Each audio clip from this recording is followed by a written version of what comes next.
think of the great empires of history, you're probably thinking of Rome, maybe the philosophers of Athens. But what if I told you that before all of them, there was another, an empire that shaped our modern world in ways you might not expect? This was Persia. It wasn't just arguably the world's first global superpower.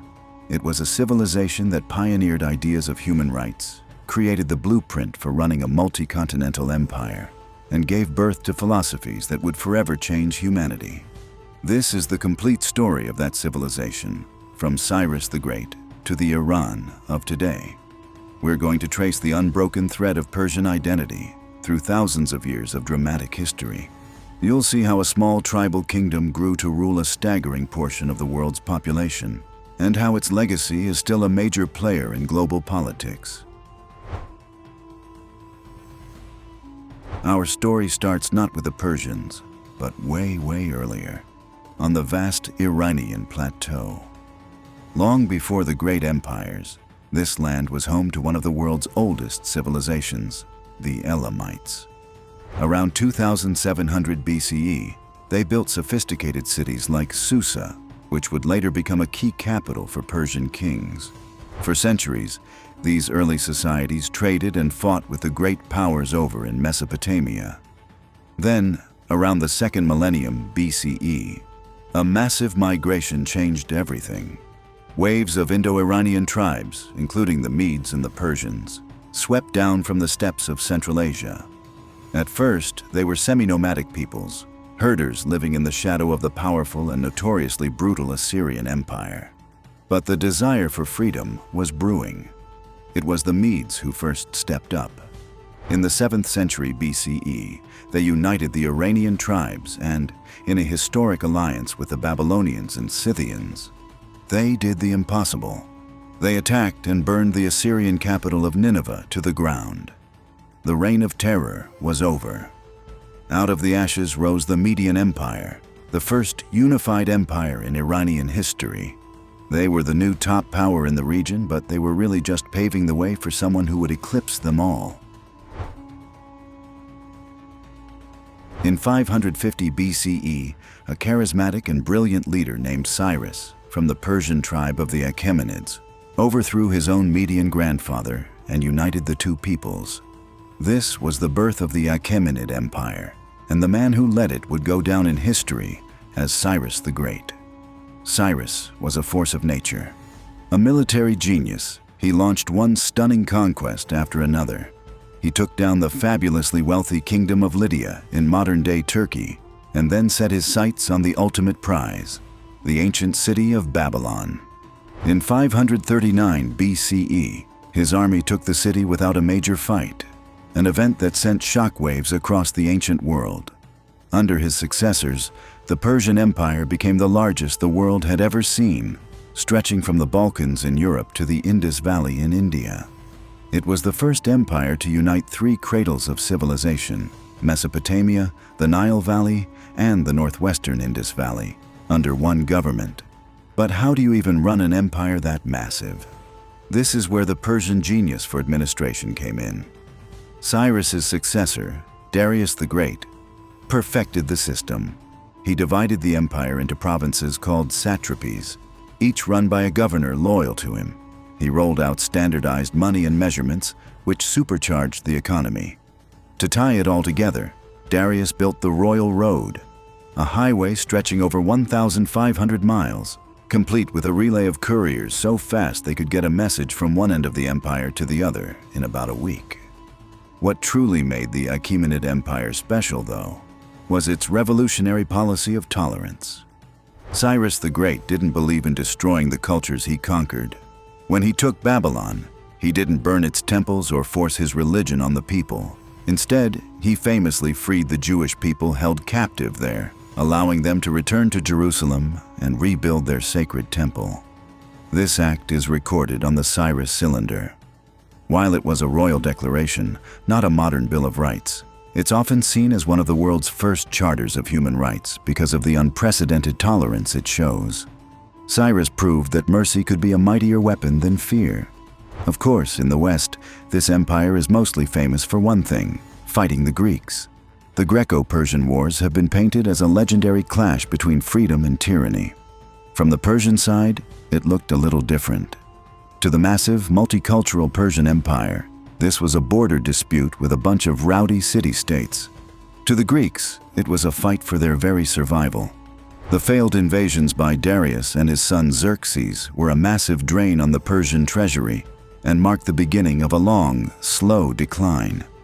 The dynasty finally met its end in 330 BCE at the hands of a young Macedonian king who had studied their every move, Alexander the Great.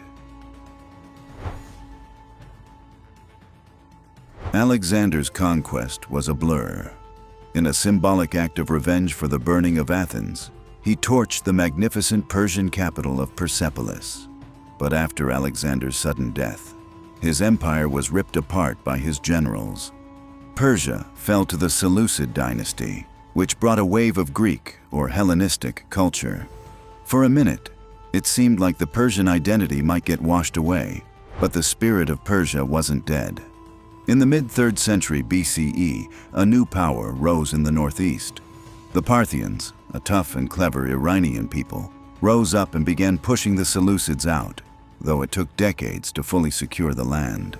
For nearly 500 years, the Parthian Empire was the great rival to another rising star in the west, Rome. The Parthians were incredible warriors, famous for the Parthian shot, a trick where their horse archers would pretend to retreat, only to whip around in their saddles and unleash a deadly volley of arrows. They held the line against Roman expansion for centuries, creating a frontier between East and West that allowed Persian culture to survive and flourish once more.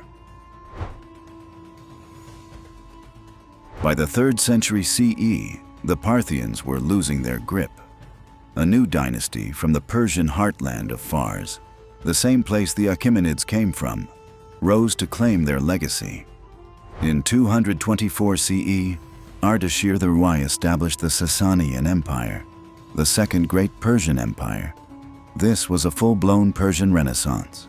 The Sassanians saw themselves as the heirs of Cyrus and Darius, and they were determined to rebuild a distinctly Persian superstate. The government was centralized, and the ancient religion of Zoroastrianism was elevated as the state-sponsored faith, giving its priests huge influence. Art and architecture exploded, with stunning palaces, massive rock carvings, and beautiful silverwork, all designed to show off the power of the King of Kings. For 400 years, the Sassanians stood as equals to the Roman and later Byzantine empires. The two superpowers were locked in a constant struggle for the Middle East, a series of brutal wars that saw territories like Armenia and Mesopotamia change hands again and again. This era was a golden age. Sassanian culture was so influential that its art and courtly manners spread to medieval Europe, Central Asia, and China. But the final war between the Sassanians and Byzantines in the early 7th century was apocalyptic. It dragged on for over 20 years and left both empires completely broke and exhausted. They had no idea a storm was brewing in the deserts of Arabia that would overwhelm them both. United by the new faith of Islam, Arab armies exploded out of the peninsula with unbelievable speed. The weakened Sassanian Empire, torn by internal conflict after its disastrous war with Byzantium, stood no chance. In 651 CE, the last Sassanian king was killed, and the empire fell. For the first time in over a millennium, Persia was ruled by a foreign power. Islam replaced Zoroastrianism as the dominant religion. This was a massive shift. But here's the twist. Persia was conquered politically, but it never was culturally. As the Islamic Caliphate grew, it desperately needed the sophisticated traditions of the lands it ruled. Persian bureaucracy, systems of government, and art were adopted by the new Arab rulers, especially when the capital of the Caliphate moved to Baghdad, right next to the old Sassanian heartland. It was less a conquest and more of a cultural merger, what some call a Persianization of the Islamic world. Most importantly, the Persian language refused to die. While Arabic became the language of religion, Persian became the language of poetry and literature. This is when the poet Ferdowsi wrote the Shahnameh, or Book of Kings, a massive epic poem chronicling the history and legends of Persia's kings. The Shahnameh didn't just tell a story.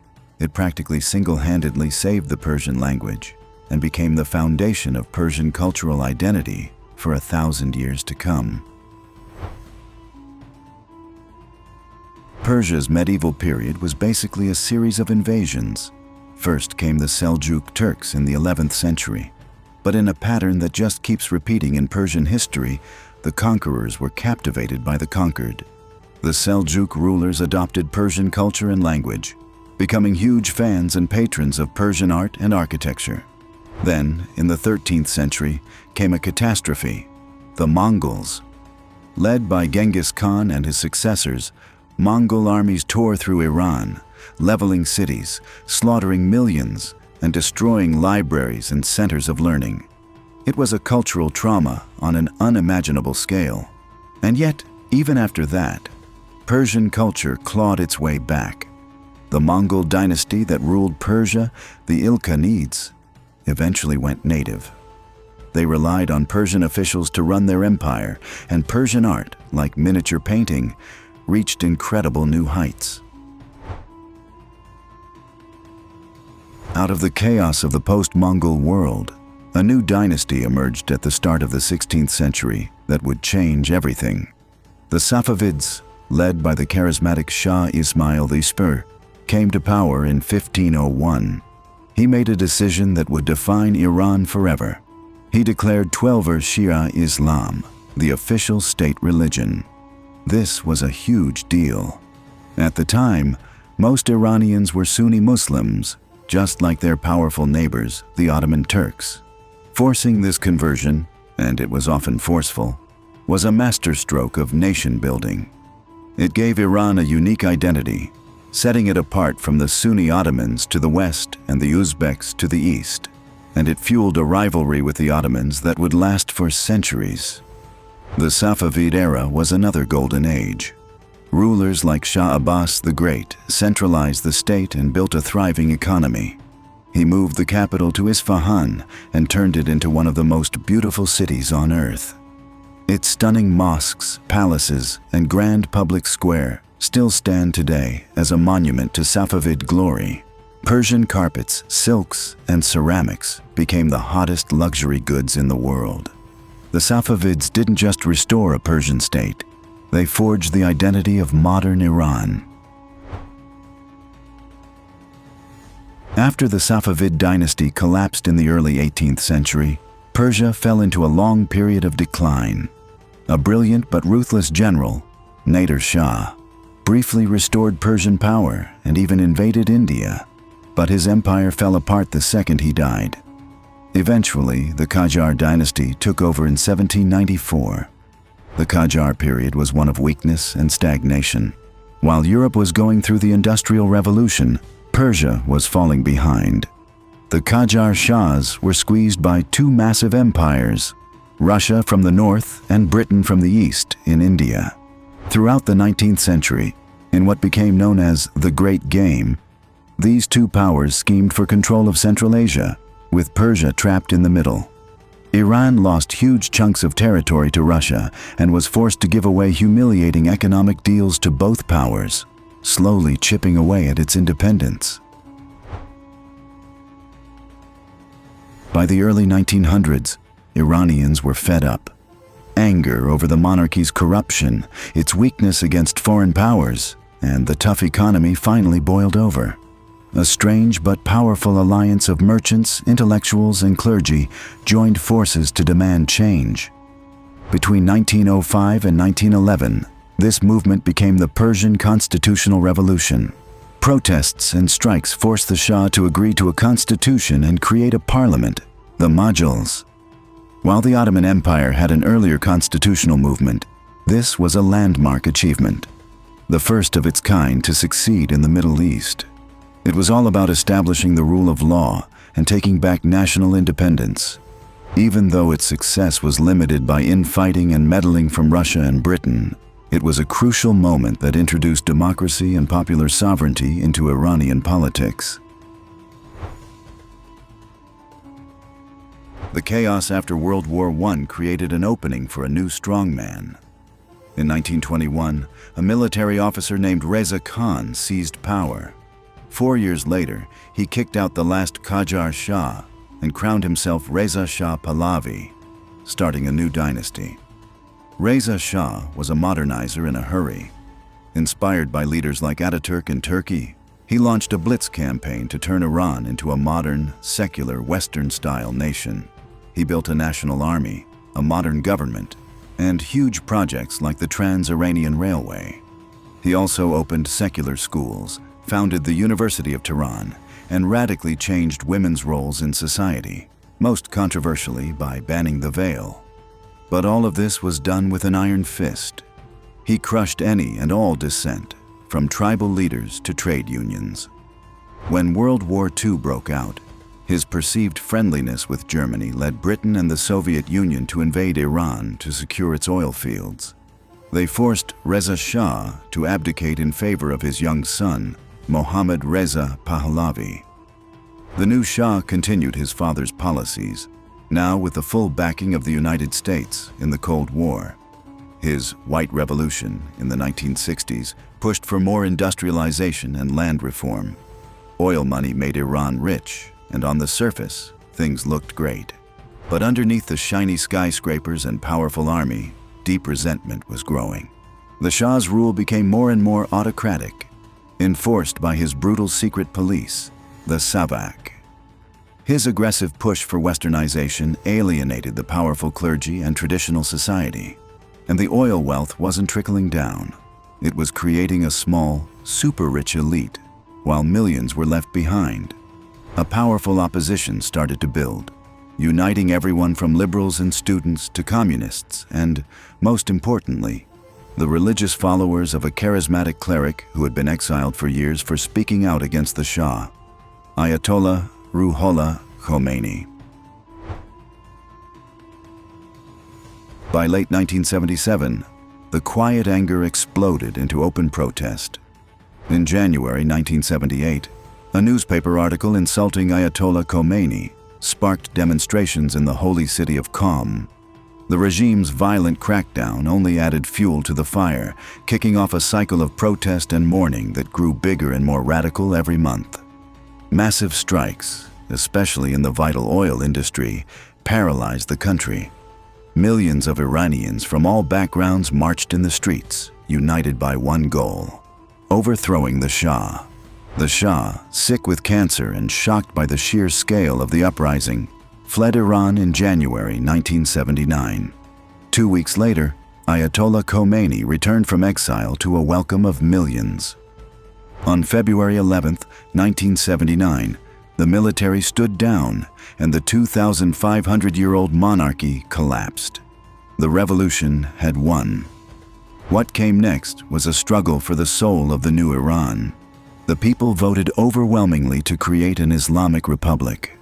A new constitution created a unique system of government based on Khomeini's theory of velayat-i-faqih, or guardianship of the jurist. This put the ultimate power in the hands of a supreme leader, an unelected cleric.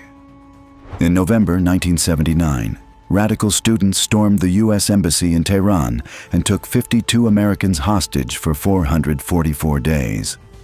The crisis shattered relations with the United States, creating a legacy of hostility that defines things to this day. In September 1980, hoping to take advantage of the chaos, Iraq's dictator Saddam Hussein invaded Iran. This started the brutal 8-year-long Iran-Iraq War. The war caused unimaginable suffering, with hundreds of thousands killed on both sides. But it also helped the new regime tighten its grip on power by uniting the country against a foreign enemy. Since Ayatollah Khomeini's death in 1989, Iran's story has been one of an internal struggle. It's a constant push and pull between reformers who want change and hardliners who want to defend the revolution's original principles. The country has faced incredible challenges: including crippling international sanctions over its nuclear program and a complicated high-stakes role in the Middle East. And yet, despite the political pressures, Iranian society is incredibly dynamic. It's a young, educated country with a vibrant culture that produces world-class films, literature, and art. The story of Persia, now Iran, is a story of extraordinary resilience. From one of the first declarations of tolerance to the complexities of the 21st century, Persian history is full of surprises. What part of this story did you find the most fascinating? Let us know in the comments. And if you want more deep dives into the civilizations that built our world, make sure to like and subscribe. The history of Persia is the story of a culture that has simply refused to be erased. It has survived the fall of empires, the swords of conquerors, and the pressures of a globalized world, all while holding on to its unique identity. From the Achaemenid genius for administration that other empires copied, to the soul of a language that survived centuries of occupation, to the revolutionary faith that reshaped its modern identity, the Persian legacy is woven deep into the fabric of our world. It's a story of incredible pride, deep tragedy, and an unbreakable spirit that continues to unfold, making Iran a complex and crucial player on the world stage. The journey from ancient Persia to modern Iran isn't just the history of one nation. It's a vital part of the history of us all.